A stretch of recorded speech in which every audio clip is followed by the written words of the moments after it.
आपको video footage में जो दिखाया जा रहा है, कहीं तालाब दिख रहे हैं तो कहीं कच्ची सड़कें दिख रहे हैं, तो कहीं पर नदियों का सौंदर्यीकरण जो किया जाता है वो दिखा रहे हैं। बिहार सरकार द्वारा मनरेगा योजना लाया गया और मनरेगा योजना लाने के पीछे सरकार का मकसद था कि वो मजदूर जो जिन्हें रोजगार नहीं मिलता है उन्हें रोजगार दिलवाया जाए। लेकिन मनरेगा योजना को बंदरबाट का जरिया बना दिया गया। मनरेगा को एक ऐसी योजना बना दिया गया जो सिर्फ शोभनीय वस्तु बनकर रह गई। कहा जाता है कि मनरेगा योजनाओं के सिर्फ 15 से 16% राशि को खर्च किया जाता है, बाकी 80 से 85% राशि पदाधिकारी और प्रतिनिधि और बिचौलियों के जेब में चला जाता है। बहुत सारे ऐसे पंचायतें हैं जहां मनरेगा से बड़ी बड़ी तालाबें खोदा गया है, लेकिन वह मजदूरों के जगह ट्रैक्टरों का इस्तेमाल किया गया है। बहुत सारी ऐसी जगह है जब मनरेगा से रोड बनाए जाते हैं, नदियों का सौंदर्यीकरण होता है और सारी चीज़ें होती है। हमारे किशनगंज में भी मनरेगा से जितने काम होते हैं, मैं दावे के साथ कहना चाहूँगा उनमें से 60 से 65% का जो पैसा है ये हमारे पीओ और हमारे मुखियाओं के जेब में रह जाता है।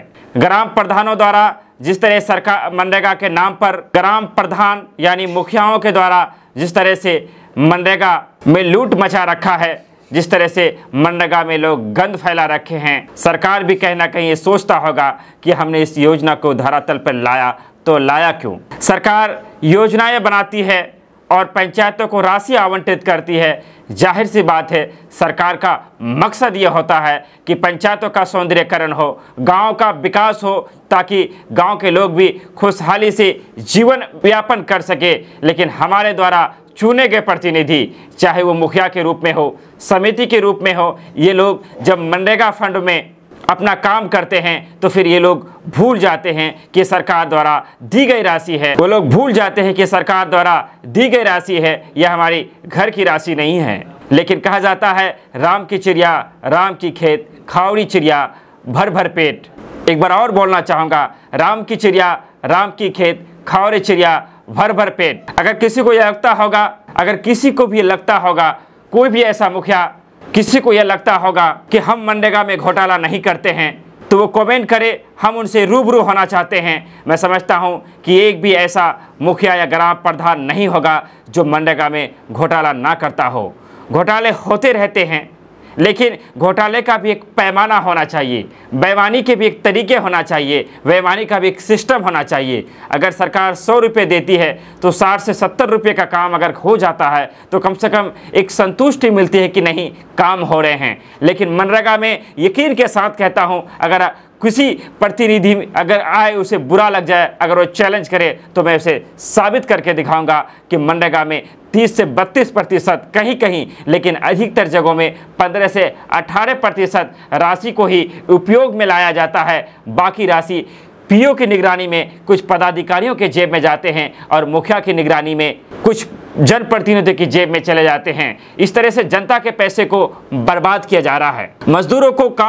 मजदूरों से जब काम करवाया नहीं जाता, जब मनरेगा से कोई फायदा हो नहीं रहा है, जब मनरेगा में इतने बड़े घोटाले होते हैं, लगातार हमें बात करनी होगी। क्योंकि आपको लग रहा होगा कि मनरेगा में जो पैसे बर्बाद हो रहे हैं, जिन पैसों का बंदरबाट हो रहा है, जिन पैसों का हमारे ग्राम प्रधान द्वारा लूट खसोट किया जा रहा है, वो ग्राम प्रधान जो चुनाव के समय आते हैं और हाथ जोड़ के कहते हैं कि मैं बेईमानी को ख़त्म करने आया हूँ, मैं भ्रष्टाचार को समाप्त करने आया हूँ, आज मनरेगा के नाम पर उन्होंने लूट मचा रखा है, गंद मचा रखा है। अगर आपको लगता है कि ये सरकार के पैसे हैं तो आपकी सोच गलत है, क्योंकि वो सरकार के पैसे नहीं हैं, वो हमारे पैसे हैं। वही पैसे हैं जो पैसे का हम टैक्स देते हैं। हम 1 किलो चीनी खरीदते हैं, हम एक शर्ट खरीदते हैं, हम मोबाइल खरीदते हैं, अर्थात कि अपने इस्तेमाल की दिनचर्या की जितनी भी चीज़ें खरीदे हैं, तो हमसे कुछ पैसे सरकार टैक्स के रूप में भी लेने का काम किया जाता है। और इन्हीं पैसे से मनरेगा फंड को दिया जाता है, सश्रम वित्त आयोग को दिया जाता है, इंदिरा आवास को दिया जाता है। जितने भी काम होते हैं, रोड बनते हैं, ओवरब्रिज बनते हैं,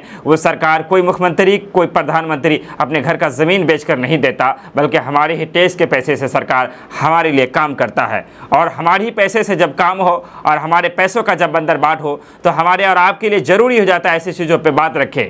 क्या आप इस बात से सहमत नहीं हैं कि मनरेगा में जिस तरह की लूट खसोट हो रहा है, क्या सरकार को इस पर अपनी ध्यान आकर्षित नहीं करना चाहिए? क्या सरकार को मनरेगा योजना बंद नहीं कर देना चाहिए? जो मनरेगा को बंद करके सरकार को चाहिए कि कोई ऐसी योजना लाए जहाँ पे शिक्षा पर इस पैसे को खर्चा किया जाए, अगर अस्पतालों में खर्च किया जाए, अगर वहीं पर जो स्कूल हैं अगर उस पर खर्च किया जाए तो शायद जनता को कोई फ़ायदा हो सकता है। एक ही तालाब को एक बार खोदा जा रहा है, फिर उसी तालाब को मिट्टी भराई की जाती है, एक नदी बनी हुई होती है, उसके जंगल हटा दिए जाते हैं और कहा जाता है कि इसमें सौंदर्यीकरण किया गया है, 10 वृक्ष लगा दिए जाते हैं और कहा जाता है कि वृक्षारोपण किया गया है, जेसीबी द्वारा तालाब खोदवाए जाते हैं और कहा जाता है कि मजदूरों से काम करवाए जाते हैं। खास करके किशनगंज जिले में जिस तरह से मनरेगा के नाम पर गंद मचा रखा है, यह और कहीं शायद इस तरह की चीज़ें नहीं होती है। क्या लगता है मनरेगा कैसी योजना है? क्या आपको नहीं लगता है कि मनरेगा योजना को सरकार को बंद कर देना चाहिए? आप भी अपनी राय मर्यादित तरीके से रखते रहिए। विदा लेते हैं आपसे। धन्यवाद, शुक्रिया, आदाब।